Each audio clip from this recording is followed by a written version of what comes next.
Today we're going to make everybody's favorite, macaroni and cheese. Right here I have probably half a box of macaroni elbows. Those have been boiled for 8 to 10 minutes. We've drained them. I'm going to set them aside and we're going to come back here and show you how we make the sauce. Let's make some cheese sauce. Now, components of the cheese sauce, we're doing a rich creamy sauce for this version. I've got light cream. I'm going with about, we're going to dump everything in. What I have in here, roughly 2 cups. Turning on my burner. I don't want to scald my milk, but I do need this to cook and come to a light simmer. 2/3 of a cup of Italian flour. This is a fine grade flour and mixes very well, especially if you're making a sauce. I'm not going to use all of it right now, but I'm going to start out with about half of it. When you're doing this, add it to the cold product. Don't try to add it when it's hot. You'll hear me use the word incorporate. That's exactly what I mean right here. I will say, when you're making any starch-based dish, it's very important to salt in layers. Now, the pasta that I made, there was salt added to that water. Some of that will absorb into the pasta. Some of it gets rinsed off. So to our sauce, I'm going to add a good teaspoon of salt to that. Using real salt, nice mineral salt, good flavor. Here we have the elbows that we used. To this, I'm also adding half a stick of salted butter. You can use unsalted butter, use salted butter, use what you have on hand. I just pinch and toss this in. That's going to melt. It's all going to be stirred in together. I do want to go with a couple different cheeses. One that I have is very recognizable mild orange cheddar. And we've got a mature organic extra sharp cheddar from England. Happen to have this on hand. Personally, I like to mix up my cheeses, not afraid of that. Some people like mild, some people like sharp. Don't be afraid to add your favorite cheeses into any of your macaroni and cheese to up the flavor, tone it down, do whatever you want. There is no wrong way. I can hear this starting to steam and simmer a bit, so I'm going to move that butter around, start stirring that.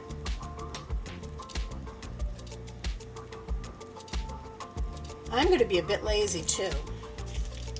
I crumbled the white cheddar up. This is our sharp cheddar, and just decided it's going to be melted anyway. So crumbling it up, it was at room temperature.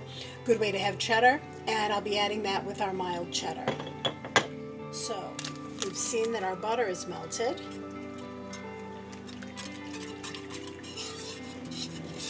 I've chosen to use my Le Creuset Balti pot here because it has a very nice non-stick coating.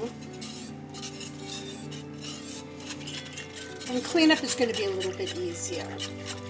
If you're using stainless steel, aluminum, or other non-stick, just be careful to go lightly with any type of a whisk. Ideally, I should be using silicone whisk, but we'll critique that later. You can see there's a little movement going on.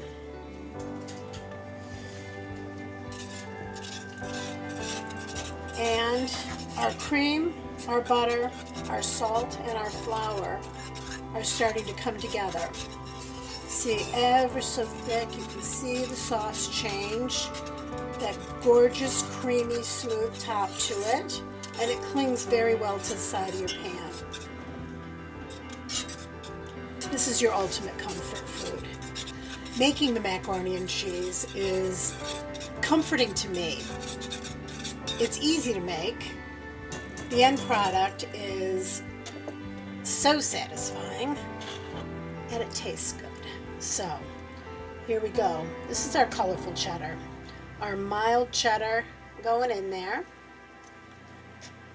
The entire idea behind macaroni and cheese is the cheese. going to turn this down. What you don't want to do, turn your heat down at that point because you don't want your cheese to get grainy. You want it stretchy. This, how gorgeous and stretchy is that? And because it's Sunday, gluttony's always in order. Let's make it even stretchier. This is what we live for. Now, the bellwether of everything. Let's taste the sauce. Okay, you've got tart, tangy, creamy, cheesy, sweet, savory, everything in there. And those gorgeous slow bubbles tell me this sauce is done. Heat's going off. We're going to mix in our macaroni. Take a look here. I've salted the macaroni, given it a quick stir in here. Now, let's add our elbows. Carryover heat is oozing and bubbling. If anybody has to ask why this is called comfort food, just watch. Look at that. Silky, smooth. We're coming up on fall. Using ingredients that you have on hand. Now, the beauty of this is right now, warmed the way it is, this macaroni and cheese is ready to go into a bowl or on a plate for you to enjoy. Right now, however, you can also throw this into a baking dish, set your oven to about 375, and let it bake until it gets a nice crust formed on top of it. Add some more melted cheese, because we all deserve the comfort of cheese. As promised, we're going to go ahead and bake this one. Decided that a cheesy crust, gooey, creamy, cheesy.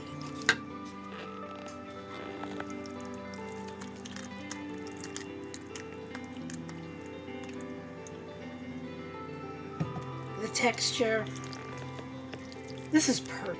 I'm going to bake this at 375 until it gets bubbly, at which point I'm going to add some cheese to the top and create a gorgeous topping. That was our oven, it's ready.